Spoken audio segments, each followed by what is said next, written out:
What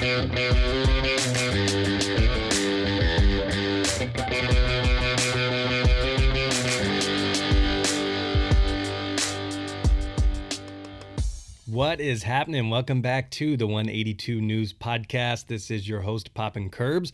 Appreciate you tuning in to a special episode. Today is a big day. We got to celebrate. So it is the 20th anniversary of the podcast logo. You know, take off your pants and jacket. Shouldn't be a surprise if you've listened to the pod before. It is my favorite album of all time. It is the reason the podcast logo is what it is. I want to dig deep into this. Now, I got to be honest, I've been sick the past few days. I was literally at the doctor's office with my wife and kid this morning. I wasn't planning on doing anything for this. I had an interview a couple days ago that I actually had to bail on because I was sick. And the past couple days, I was thinking, crap, I should have done something for Take Off Your Pants and Jacket. Today, it's Saturday. It's literally the 20th anniversary. I'm seeing all these pictures. I'm sharing all these pictures, making these cool posts. I'm, talking about this with other Blink fans, and I'm thinking to myself, fuck, I have got to record something about this. This is my favorite album of all time. Are you kidding me? So I'm going to power through this. And as long as you don't hear me faint here momentarily, I'm going to try to power through this. If you hear me cough, I'm sick. I'm sorry. I was literally throwing up about 4 or 5 hours ago, but I'm going to try and power through this. So let's talk about this. 20 years of my favorite Blink-182 album of all time. So as I mentioned before, the logo is what it is because of this. This album means so much to me. I've been looking forward to this day. I want to talk about the launch of some rad merch this morning. So at blink182merch.com, Mr. T-shirt, gosh, I swear his comeback, I haven't seen a comeback like this since Michael Jordan to the Bulls. It is insane. They bring back the one and only Mr. T-shirt, and this dude is just crushing it with these OG T-shirts and logos and just bundles and merch packages. And when I saw him teasing some of the Take Off Your Pants and Jacket stuff, I was already super, super stoked. And he hinted that it was going to be releasing today. We did not know what time. Ended up dropping at 11 o'clock my time, Central Time this morning. Hope you got a chance to snag some stuff. There are a couple t-shirts that are up for pre-order. There's a t-shirt and then there's a black hoodie that's dope. They're up for pre-order, so you're definitely good there. And then there were 3 items that were limited. There was a washed out hoodie, limited to 182 pieces. There was a jumper shirt, kind of a washed out shirt of Mark jumping. It's a throwback retro shirt they remade. If you missed out on that one, you can get the all black version at Hot Topic still. So definitely check that out if you missed it. And then there's like a luggage tag that's really rad. All 3 of those are unfortunately sold out, but I hope you were able to snag some of those. So huge shout out to Mr. T-shirt doing the Lord's work as always. For those of you who follow me at Poppin' Curbs, I don't know if you saw my license plate I posted. I got a new one, and it is TOYPAJ.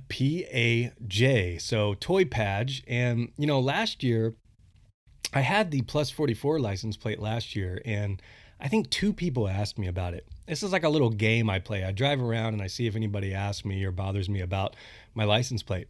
Nobody asked about plus 44. I got the Take Off Your Pants and Jacket one. I figured it's a perfect year for it. I try to switch it up every year so they have to send me a new license plate. And that way I have one to put up in my garage. If you get the same one in Indiana, they just send you a sticker. And I learned a long time ago, fuck that. If I'm going to pay $75 or whatever it is to renew it, I'm going to get a new one to hang up in my garage. So all these people keep asking me about my new license plate. And the first couple people were elderly. And they're like, what is TOYPAJ? I'm saying, it stands for Take Off Your Pants and Jacket, and I'm just praying they don't get the pun. Well, a couple of them have gotten the pun, and so in the past few days, I'm trying to think of in my head, okay, what can I lie to these older people and tell them this is about so I don't have to explain this whole meaning and get scolded? So the latest in my brain is toast on your peanut butter and jelly. That's what I'm going with. If you have something better than that, please let me know. And if you see me scooting around town, especially in southern Indiana, give me a honk. That's me. I don't know anybody else who has that license plate. I haven't seen it before. So give me a holler if you see me.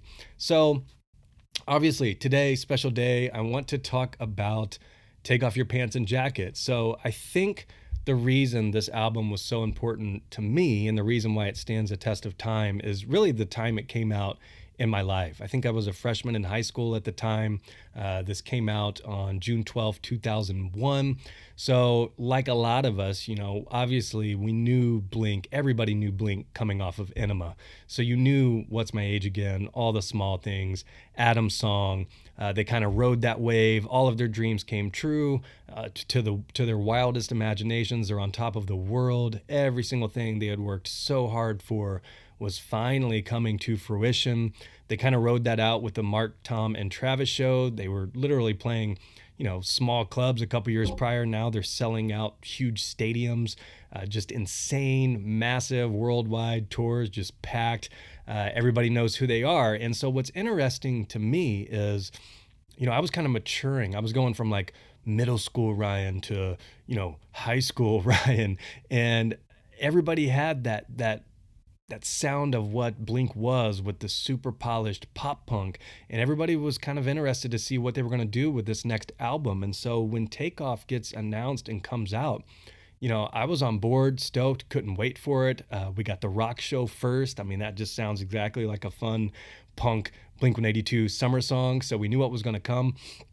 And then when the full album dropped, it was just like, holy shit, these guys have taken a huge step. It's almost like a different sound, but it's still Blink. It's still polished and pop punk, but it's a little bit more angsty and a little bit deeper. And I think it just kind of, I don't know, it just hit me in a different way, and it was perfect for what I needed at that time. So they get back in the studio with Jerry Finn, who of course they had worked on with Enema of the State. At the time, they were still signed to MCA. So MCA was a big label, and of course, they've got this huge band signed. They're ready for the follow-up, and so they say, we want a new album. Let's get to working on it. So they get back into the studio, and what's interesting about Take Off Your Pants and Jacket, and Mark has mentioned this, Tom has mentioned this, Travis has mentioned this. For the first time, they were really kind of working in opposition. And so leading up to that, these guys have gone through hell and back together, and they've worked so well together, and they're working towards a common goal of what they want. And now that they've achieved that, all of a sudden it's like, okay, what do we want to do next with this? Do we want to stick with this Enema sound? Do we want to push it further? Is now the time that you push it further? I mean, you're coming on a follow-up of your biggest album ever, what everybody clearly loves. You've got the formula right there.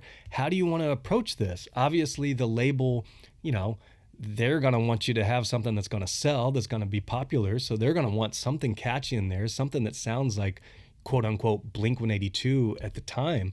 And so they get back in the studio, and for the first time ever, we really have opposition on what people in the band want.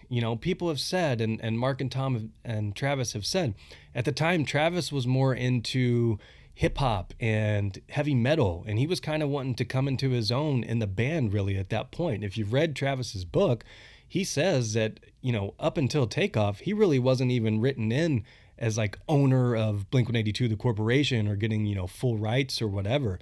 And he had to actually come to the band and say, look, if you guys want me in on this, you got to cut me in. And he totally understood that and respected that, because at that point, he'd only been in the band for a couple years. So Travis is wanting to kind of carve his way in and make his presence fully known. Tom at the time is kind of getting into what he calls, the post-hardcore, the heavier sounding stuff. He's into the Fugazi sounds, and he's wanting to get into a little bit darker stuff. Mark at the time is still popping out, pop punk gold, and he's thinking, look, we just fucking killed it with Enema. Let's continue down that route. We know everybody loves it. We know what people want.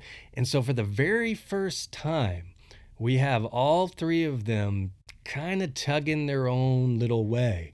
And what's interesting, with hindsight is 2020, Mark, Tom, Travis, they've all always said that they think Blink is at their best when they're all kind of bringing their own ideas, and they're kind of tugging at each other and pulling each other, and it ends up kind of in the middle somewhere, and that's what you end up with, and that's what makes the song and the band so great.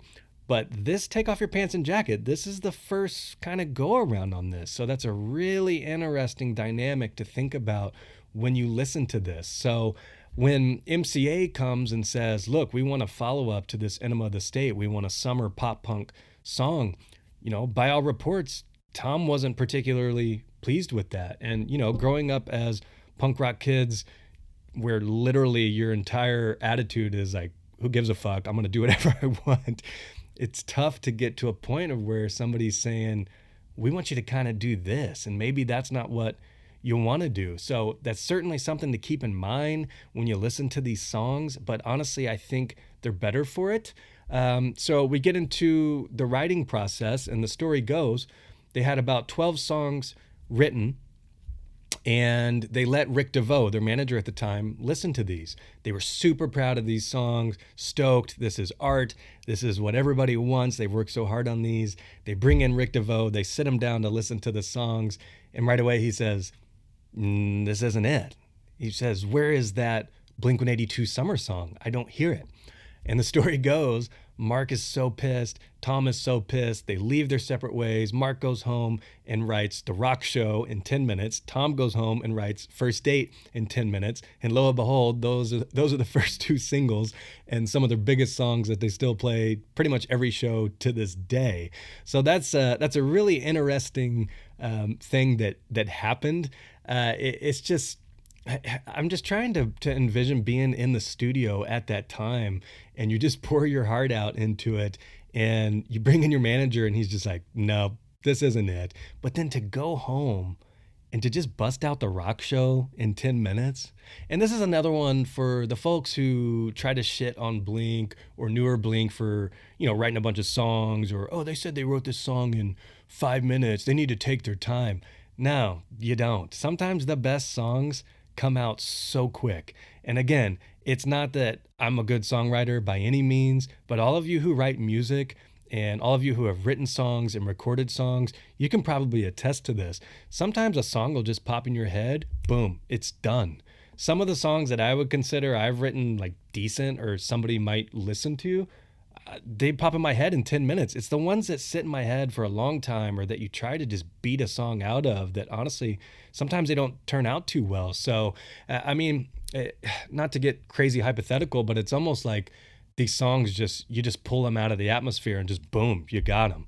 And so for Mark to just go home, I'm sure he was just strumming an acoustic guitar, came up with that riff, just spit it out. Tom goes home all pissed off, writes First Date. I mean, that's just pretty hilarious. And that just shows you how good these dudes are at their craft at that time. It's pretty wild. They bring in MCA to listen to these songs as well. And this just cracks me up. Okay. Imagine bringing in Suits at a real fancy building, probably like the 20th floor. There's a big round table at the boardroom. All right, we're going to bring in our new album. This is our first hit. It's called Fuck a Dog. And you just have these executives who, they probably don't understand Blink-182. I'm sure they don't understand punk rock. And they just look at you like, are you serious? This is real life? They bring us in. I'm skipping my lunch meeting to come listen to a song called Fuck a Dog. And to follow that up, we also have a song called When You Fucked Hitler, and which later gets changed to When You Fucked Grandpa.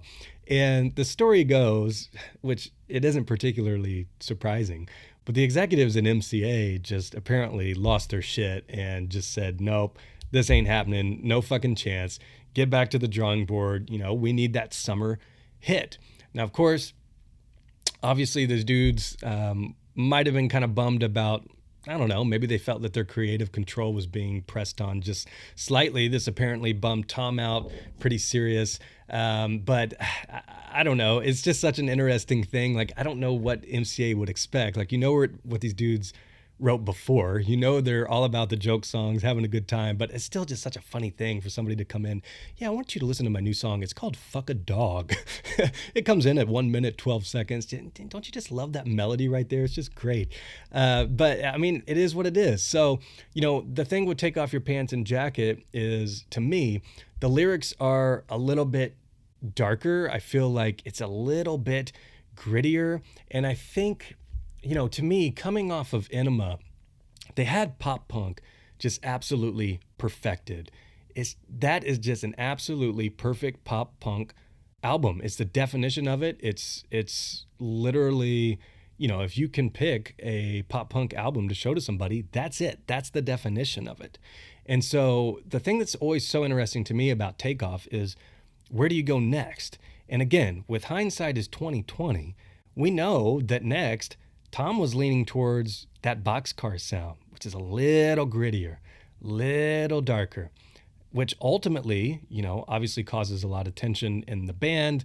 But I think we're all grateful in some aspect because it ends up leading them to that Untitled sound, which, if you let somebody listen to Untitled and you let them listen to Cheshire Cat or Buddha or something, I mean, those are two different bands, but that's that evolution. And that's what's cool about Takeoff to me, is because there's still that pop punk, there's still that summer happiness and just that pop punk polished sound in there.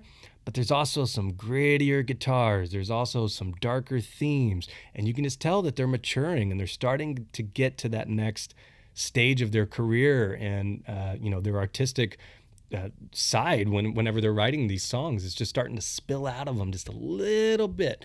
And so that's what's always so cool to me. Mark has said, this is a permanent record of a band in transition. And, I know a lot of people probably don't think of this album that way. But again, as I've been trying to kind of reiterate, and I want you all to listen to this album. I'm sure you probably have today, but listen to it fucking loud.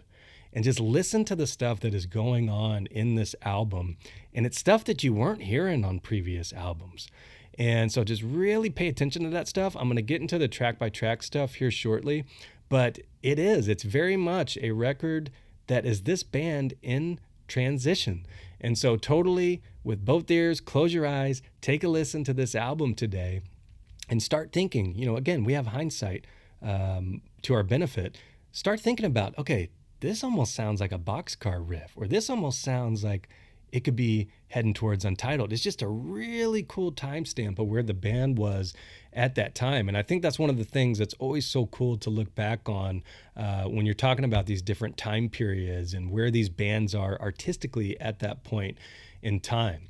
One of the things that was just so cool to me as a kid, and I think it's part of why I'm just so nostalgic about this album and why I love it so much, but I think even the marketing and the rollout and everything was just so fucking rad. Obviously at that age, when you're a teenager, punk kid or whatever, anything involving, dirty jokes or shitty humor is just kind of funny. And you just like it a little bit more because your parents hate it that much. So the fact that the album itself is called Take Off Your Pants and Jacket, and maybe some of your parents didn't quite get the joke and some of them did. I always just remember thinking that was so fucking funny. I think that was the first time I recall even feeling and holding a digipack. So that's the type of packaging that it comes in. California was that way when it came out. It's just really cool to see those CDs these days. I'm kind of wondering, I was thinking about this the other day.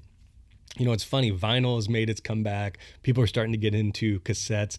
We're not that far away from people like being super nostalgic about CDs. Now, I think that's when it's going to be fucking weird for my generation. But to me, those CDs are just so fucking rad. I took them out this morning. I took pictures of them. To me, it was so awesome how they came in the 3 different colors. And there wasn't any way to tell from the back or the barcode or whatever. You could tell by a sticker on the front if you found it at the store, I think. But I remember calling my friends, hey, which one did you find? Or which one does this store have? And you'd kind of trade, because the coolest thing about it is not only was it a different color, but each album had 2 different bonus songs on it, which is just something that was unheard of to me at the time. And we'll get into that in a little bit. The history, the name, apparently it came from a guitar tech who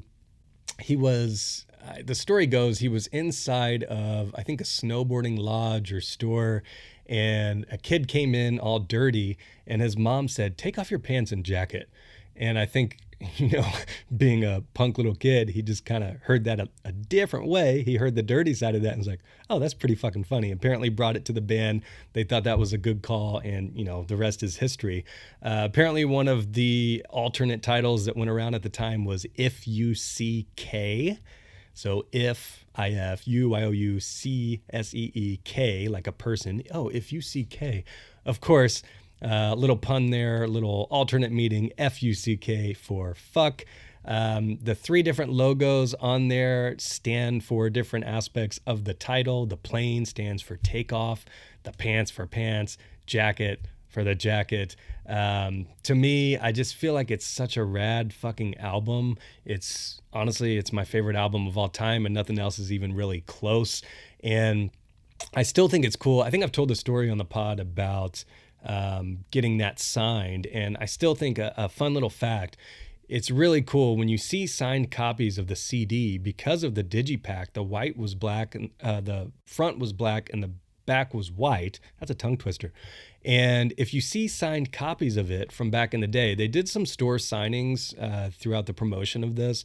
So if you're looking for something signed by all three members, this is one of the ones that pops up somewhat often, and you can usually find that's authentic from that time period. But one thing that's really neat to me about those is they're typically signed on the back, and they're signed in black Sharpie on the back because the back is white and you can see the signatures. At the time, and this is pretty funny, but silver Sharpies and those new gold and metallic Sharpies, they weren't invented yet. So you couldn't sign the front. If you signed the front, it would just, blend in with the front cover and you couldn't even see it. So fun little fact there, when you see signed CDs of this, they're typically signed on the back by all three members. Today, if you get one of these signed, I still see them flip the CD and sign the back. It's just a funny little thing. They're just so used to doing it that way. However, if you get a vinyl or you have a silver Sharpie or something, in regards to the different logos on the front, Travis will always mark out the airplane if he signs it. So I don't know if he does it every single time. Maybe I shouldn't say always, but a lot of times, like if nobody's around, it's good mood, nice signing, he will mark out that airplane at the top and sign right by it. And if you look at my social media right now, you'll see a picture of that and you'll see what I'm talking about. By the way, I want to mention real quick, before I forget, I did launch designated pages for the pod. So for those of you who enjoy stuff that kind of I'm sharing and all the podcast stuff, I wanted to launch my own pages for that just so that I could kind of promote it as much as I wanted and just do fun shit there. So be sure to follow the new podcast pages. On Twitter, it is at 182 News. And on Instagram, it is at 182 News Pod. So totally check those out. That's where I will be really doing fun stuff with the pod and trying to kind of get some engagement there and have some fun stuff going on right there. So, okay, let's get into the songs.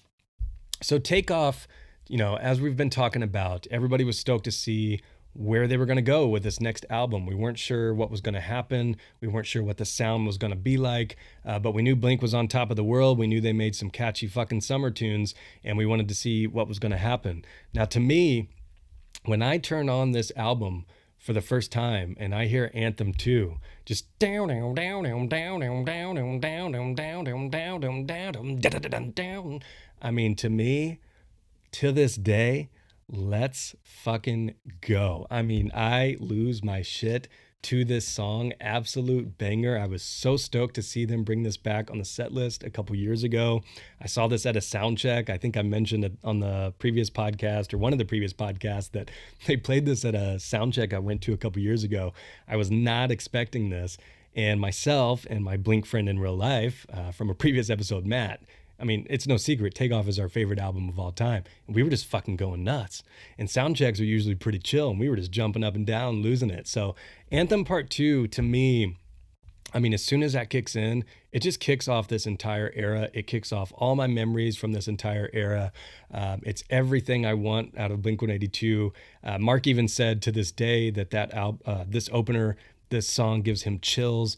And I think to me, at the time, the age I was, maybe looking back, some people try to say, well, they were 26, 27 years old writing for teenagers. And the thing for me is, well, yeah, they were our voice. And that's what made me relate to them so much, is I felt like they were speaking for me when I was not able to, or when nobody would listen to me. And that's one thing that I've always loved about these dudes and their lyrics and what they stand for and what they want to do with their lives and how they go about their lives is, you know, they're speaking on behalf of me. And so, you know, when they sing about some of these songs, or, you know, kids can't vote, adults elect them. And one of the songs lyrics I always liked about that is, earth is dying, help me, Jesus. Everything is falling to pieces. Earth is dying, help me, Jesus. And just kicking off that song with that aggression and just coming in with that, I mean, that is just an absolute banger. So, I mean, to this day, and I think maybe at the end of this, I'll do my top three. Spoiler alert, that's going to be in there. Second song, Online Songs. Man, that bass line is just, it's got Mark Hoppus written all over it. I love the bridge on that song so much. It's an incredibly underrated song. People beg for it all the time. And in fact, at the beginning of the pandemic, when Mark started doing his Twitch streams, people would just keep asking for this over and over and over. When are you going to play Online Songs? And it kind of became a thing. People kept asking about it. And he finally played it. I think it was acoustic on the Emo Night LA Twitch stream. He finally busted it out. And it was just so cool to see. Everybody's been wanting to hear this in some capacity live for so long. And that is just an underrated deep cut, and which is going to be a theme as I go through this album. We get to First Date. So First Date, the story goes, you know, as I mentioned earlier, the label didn't think they had that catchy summer tune, and Tom goes home and writes this. It's allegedly about his first date with his previous wife, Jen, at SeaWorld in San Diego. To me, you know, obviously insanely catchy song. It's a feel-good song. They have to play it. The crowd goes nuts. It's one of those that, yeah, I enjoy it, but it's basically this one and All the Small Things where I'm like, I've heard it so many fucking times that I'd be okay if it was a smaller show and it kind of accidentally got left off the set list, but you know, they got to play it. And for people who are seeing Blink for the first time, you know, this is one that is just a highlight of their evening, no doubt. So they have to play it. Obviously, incredibly popular song. The bridge on that's gnarly too. We get into Happy Holidays. So the funny thing about these joke songs on this album is they're pretty catchy, and they actually have, you know, some neat guitar stuff going on. And Mark said they wrote this one to piss off parents, which I'm sure it did. This is the one I told the story on the podcast when I went to the Untitled shows in LA. I went to a sound check and, excuse me, I'm dying. You were able to send in questions ahead of time. And I sent in the question to Mark. I wanted the true meaning behind this song. And I sent in the question to Mark and I said, did anybody's grandpa really eat 7 fucking hot dogs and shit in his pants? I thought it would go over so great. I thought they would crack up, tell this, you know, insanely long story about how they were inspired to write this song from a Labor Day cookout, and somebody's grandpa ate so many hot dogs he shit his pants and fell over. And Mark read the question and just looked around and goes, no. As if it was the worst question in the history of the world. That will forever haunt me, but we've since made amends. So that's just a funny joke song. It's one of those things where, you know, I didn't know of bands who were doing this, you know? So to me, to have these serious songs that make you feel happy, that make you feel sad, ones that you can correlate to, and then just throw one in there about, you know, your grandpa eating 7 fucking hot dogs, or, you know, unless your dad will touch my cock, or shit like that. I mean, who does that? And it's just something that made them so unique and just so funny, and really just shaped and molded a lot of people's sense of humor. And I think that's how a lot of us could kind of relate together, because we're like, that's fucking funny, you know? Why? Who cares? It just is. So that was, it's always a pleasure when that song comes on, to say the least. They still play that. Story of a Lonely Guy. This is one where, you know, at the time, being a young adult, and, you know, at the time you're starting to get into dating and girls and chicks, and you're starting to have feelings and having to deal with that. This is one of those albums that just, I was able to relate to so many lines on this for the very first time. You know, when you're growing up, you know, basically 0 to 12, 13, I feel like I didn't even have many bad days, you know? Maybe I just can't remember them, but everything's just about, let's just play and ride bikes and just do fun shit. And then you get to a certain age where it's like, fuck, there's feelings in this world, and I'm bummed, and that person doesn't like me, and this is weird. And, as a young person, it's tough to kind of cope with that stuff. And especially, when it's hitting you so fast and you don't know what's happening. And, for the first time, these are lyrics and these are songs that I'm able to put myself in, and these lyrics are helping me. And I'm like, fuck, somebody else feels like that.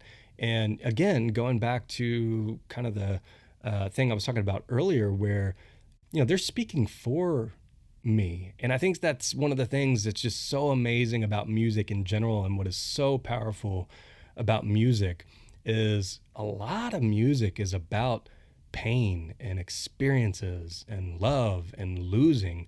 And to me, that's always the type of music that I just relate to so much. And it's really, it's one of the most magical things on this planet, to be honest. I mean, it really is, to be able to, especially when you can get it in a live environment. And I think that's what makes concerts so special, particularly with a band that, like this, you've listened to forever, you've looked up to forever. But to get in a live setting and vibe with that many people and with the artist who wrote that originally, I mean, that's just really fucking cool. And I don't know what gets any cooler than that, to be honest. So, I mean, this is one of those songs that right away at that time in my life was really helpful for me, to be honest. So, one of the lines I always liked about that song is the push it out, fake a smile. And again, that's just a simple line. Push it out, fake a smile. But to me, leading up to that, I never had to do that. And everything's fine and dandy. And then all of a sudden you're in high school and there's dickheads and there's, people don't like you, or people who are picking on you, or, you just don't fucking like your parents that day. And to actually have to fake your emotion or fake your well-being, to me, that was something that just always stuck out to me. That was just a really cool line. Still enjoy that song a lot to this day. Next, we get into The Rock Show. So, as I mentioned earlier, label didn't like any of the songs. They, not that they didn't like them, but they didn't think that they had that catchy Blink-182 summer banger. And so Mark goes home, writes The Rock Show. Enough said. Absolute banger. One of the songs that still to this day, just like What's My Age Again, I put this one in the same category as What's My Age Again. I can listen to these over and over and over and over and over. Every single show. Love it the same. Always look forward to it. So it's just an absolute banger. It kicked off this whole era. I love the bridge on that. Black and white pictures of her on my wall.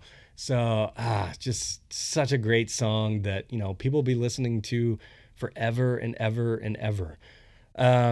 Okay, we get into Stay Together for the Kids. So this is one where really from a songwriting perspective, this is one, it reminds me of how I analyzed Letters to God on a previous episode from the Boxcar album.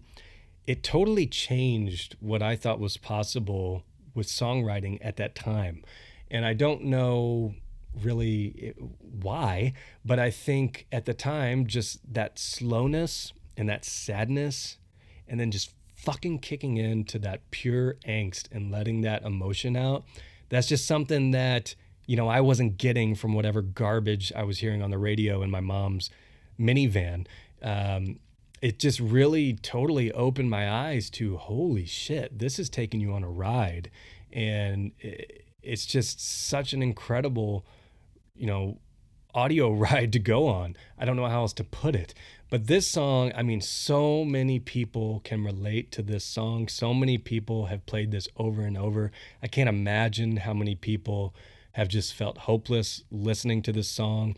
It's written about Tom. I think the story goes he came home one day and his dad's shit was like on the lawn and his dad was just gone. And so obviously it was about Tom's parents' divorce. I'm lucky enough to where my parents aren't divorced, but obviously just like a lot of you, I have tons of friends and know plenty of people whose parents are divorced. It's incredibly common these days. I mean, marriage is tough. And, I couldn't imagine what it's like to go through with children involved, as if it's not painful enough, falling apart with somebody you love or, have married, when there's kids involved. I mean, that's a serious, serious thing that has serious, serious lasting effects on your children. And that's something that, really up until this song came out, I really didn't hear too much of the kids' perspective. You always hear, they split, maybe, it's a pain. They have to go to two Christmases. Sometimes it's in your benefit. You get more shit. You get one parent trying to outdo the other on Christmas Day. But it can be a dark hole to be in, and especially as a young kid. And so, this song, I mean, to start out that slow with just that beautiful guitar part. I still play this guitar part all the time when I pick up a guitar, especially an acoustic guitar. I just love how this thing sounds. And then for that to kick in with that much angst, again, the only thing that I can compare it to that just makes me feel that way is that Letters to God. Listen to it on the Boxcar album if you haven't. But that one, I mean, it's just a beautiful, just acoustic, kind of chill, somber song. And then it just kicks in. And if you don't feel it with that guitar kicking in, I don't know what to tell you.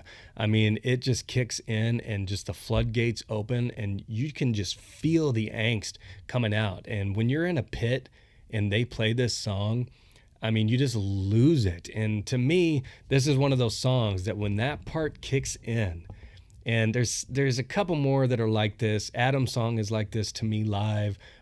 What's My Age Again is like this to me live. But this one in particular, when they kick in on that chorus and you're seeing it live and you're vibing with that many people, it's powerful, powerful shit. And I just hope that we all get to experience it again one day and sometime soon, because it's my favorite thing in the world. But, to hear, and gosh, the juxtaposition of Mark and Tom's voice on this song, that's another thing that's underrated on this album. Them going back and forth, they've perfected it on this album. It's just killer. And so, with Mark coming in the beginning and then Tom kind of taking over the powerful chorus. But, the line I love about this song just over and over and over is, if a stupid poem could fix this home, I'd read it every day. And to me, I remember there's so many times when I was growing up of where I just didn't fucking like that day, or I was going through issues or was dealing with issues with my parents or school or girlfriends or whatever. And it's just like, God damn, if there was just something so simple I could do to fix everything. And not even with me, like, to me, one of the things that I think is part of my downfall that makes me unhappy is I'm always looking out for other people. So I will do whatever I can to make sure other people are happy, but I won't always take time for myself. I kind of take care of myself last. And I don't know why. I don't know if I was groomed that way or what. But what I'll find is I'm always going out of my way to do cool shit for other people or make other people smile or happy. But then at the end of the day, maybe I'm not spending enough time on myself, or I'm not particularly happy. And this is one of those things that when I would experience those feelings throughout my life, I could always come back to and just, listen to that over and over and over. If a stupid poem could fix this home, I'd read it every day. That's such a simple thing, but it's like, if there's nothing else I can do, I mean, I would do anything I could to make this day better, but there's nothing you can do in that situation. And so that song will forever go down in history as just an absolute banger that, people will be listening to forever. It's going to help people get through shit forever. And so for any of you, who have listened to that and have felt that way, I'm right here with you. Okay, here is what sets this album apart from all the others and makes this album the best of all time, in my opinion. All the other albums have, hits, bangers. Not all of them have a second half of the album that is as strong as this. Now, I will say, now that 9's out, the second half of 9 just hits different. Mark said that. And it does. I mean, by the time once you start getting into No Heart to Speak Of and Pin the Grenade, it's like, holy fuck. And this is how I felt about Takeoff for the longest time, because now, the hits are out of the way and the joke songs are out of the way. And once we get to this second half of the album, this is what sets this album apart from all the others, because these are fucking incredible songs. And really from here on out, you can take, 1, 2, 3 of these, and, say you take Roller Coaster, Reckless Abandon, Every Time I Look for You. Match those 3 up against any latter half 3 on any other albums, and these are going to be the stronger 3, in my opinion. And that's why, to me, this is such a perfect album, because there is no B-side, because the B-side is arguably better than the A-side. So let's get into this. So the way that this kicks off is with Roller Coaster, to me. Now, Roller Coaster is an amazing song, and something I want you to do on your listen through today, because this is something that did not happen prior to this with Blink. Don't fast forward, but once you get to that 1 minute, 38 second mark, there's an electronic bridge going on there. And I want you to listen to that on headphones, because for one, what Jerry Finn was doing right here is fucking insane. But for two, it is extremely, extremely experimental. And it's something that you damn sure weren't hearing on Dude Ranch and Buddha in Cheshire Cat. So, I mean, to me, this is kind of a turning point, again, of where you're just starting to get those little signs of what's to come with where these dudes are going artistically. So listen to that. You'll kind of hear it. If you listen on good headphones, you'll hear it going back and forth like it's really gnarly, and I want you to pay attention to that, because that is a turning point to me. That's something where, oh my God, I've never heard that from these dudes before, and this is fucking killer. So listen to that. It's really rad. We get into Reckless Abandon. They still play that song to this day. Absolute banger.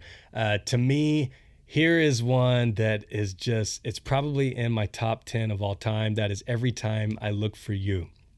This song is a beautiful Mark Hoppus song, and to me, this is another turning point.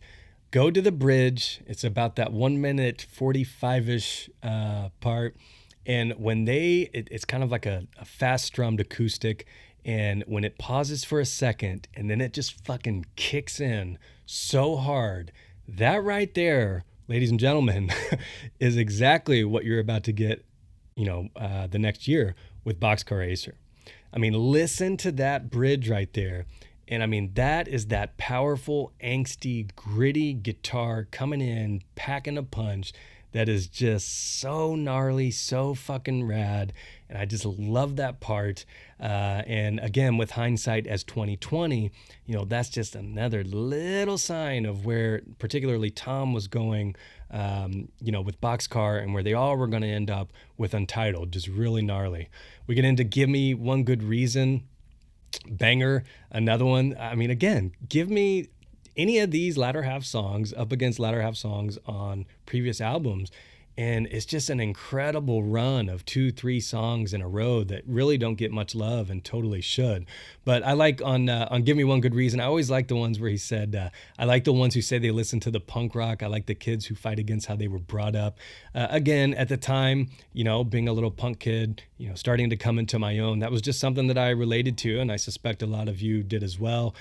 We get into Shut Up. Now, there's a running gag right now going on with Mark where he doesn't like this song. I don't know that he hates it. I suspect when he looks back, maybe he finds the lyrics a tad shallow. I don't know if cringe is the right word, but this song's amazing. Okay, I love this song. My wife loves this song, and here's why. I like cussing. I like Blink-182 and cuss words. So, to start a song, just coming in with "Shut the fuck up," she said. I mean, I love that song. I think it's an absolute banger. It is in no way a B-side to me. I mean, as far as this album goes, it's top notch. I don't know why Mark hates it. Again, I think maybe he'd reword the lyrics a little bit if he were to rewrite it these days. But I think it's a banger. And, at the time, maybe not so much anymore, but at the time, I related with like the "I'll run away" lyrics.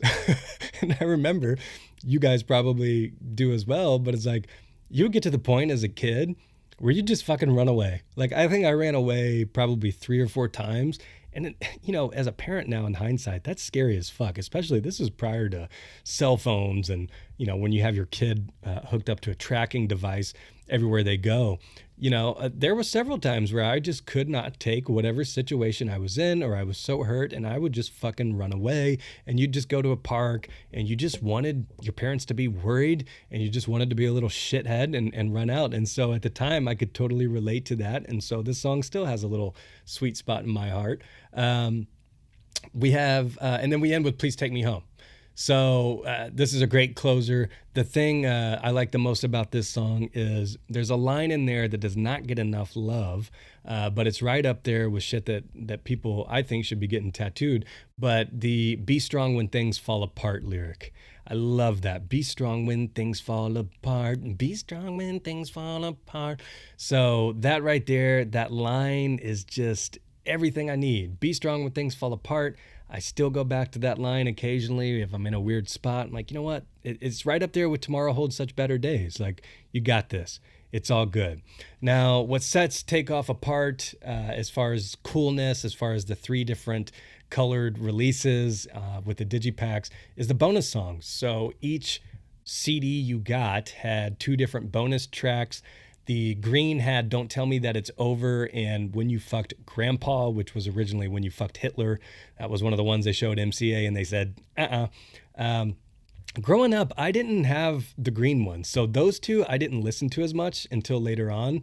But these next 2 I definitely did. So the yellow one had "What Went Wrong." And so this was one of the ones where it's like, holy shit, the bonus tracks, arguably are better than some of the tracks on the album. And so this is just a beautiful acoustic song. I remember this one getting me through countless breakups, and it was just, one of those super chill songs you would throw on. And the line I like about this one is where he's like, "You fucked up my life." And I remember just listening to this song and, having people in mind, like, "You fucked up my life. What went wrong? You said this was right. You fucked up my life." That's a great one. Doesn't get enough love. These are not on Apple Music and Spotify. People beg for these. There's a couple vinyl presses that have them on there. If not, you can find them on YouTube if you've never heard them. As well, on the yellow one was "Fuck a Dog," which enough said. And then the red one, which this is the one, I think this is the original one I had at the time. This one came with "Time to Break Up," which is an amazing song. I love this song. Got me through countless breakups. Always went back to this when I was hurt or in a weird spot. And the line I love so much about this one is, "If you want the pain to go away, better suck up your pride, admit you lost her, let her go, move on." And Tom just ringing that out. Let her go, move on. I mean, sometimes that's what you got to do. And when you're in that spot, it's the worst fucking thing. It's tough. But if you haven't heard that song, totally listen to it. I guarantee you there's tons of people out there who would just play that on repeat, just like me. So the last bonus song we had there on the red one was "Mother's Day." So we just had Mother's Day, and typically when that comes around, I end up posting that song or revisiting that song, and I'll be sucking, fucking, touching, fucking, sucking. It's just, these dudes are clowning. Just sitting around on an acoustic guitar coming up with these songs is just wild. What a time to be alive. So, that's kind of my rundown on the album. It ended up releasing, June 12th, 2001, which is 20 years ago to the day. Debuted at #1 on the US Billboard charts, which is incredible for a punk rock album at that time. The singles were "Rock Show," "First Date," "Stay Together for the Kids." It has since sold 14 million copies worldwide, which is just insane. I mean, when Blink hit big, they were just at such the perfect time of when everybody was, heading to FYE and Disc Jockey and the local record stores just to grab these CDs. So again, my favorite album of all time. I've told the story on the podcast on, I think it was your Blink-182, your favorite Blink-182 collectibles.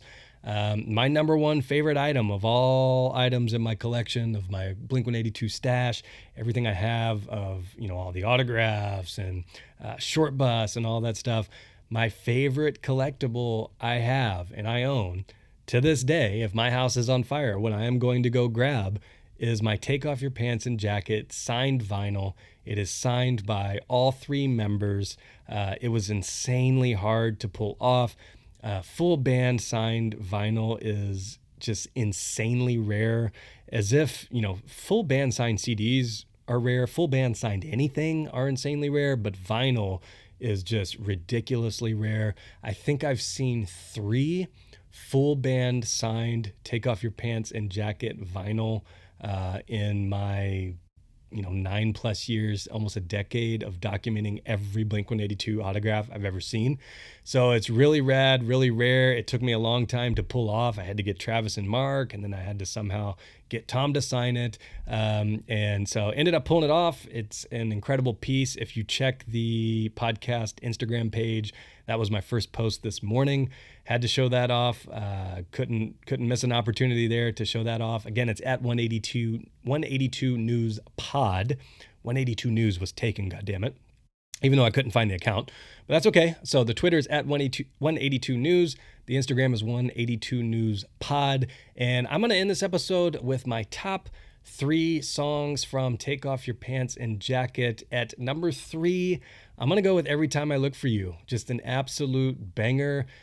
Really is. And it's such a rare, rad, deep cut that you really don't see people bring up too often. But I'm going to. It's number 3 on mine. Number 2, we're going to go with The Rock Show. I mean, how can you not? Absolute summer banger to this day. Love it every time it comes on. And then number 1, my favorite Take Off Your Pants and Jacket song from this album is Anthem Part 2. I gotta go with it. It kicked off this era for me. When I hear that little intro start off, I get hype. I just can't help it. And so that's my number 1. I'm anxious to hear yours. As always, hit me up at Poppin' Curbs on Twitter and Instagram. This was a last-second pod I had to throw together. I was so stoked seeing everybody's Take Off Your Pants and Jacket merch and memories and everything like that. And I'm like, you know what? I'm sick. My fucking podcast logo is the Takeoff logo. I have got to get a podcast out today. So I hope you enjoyed listening to this. Play this record loud today, and I will catch you next time. Peace.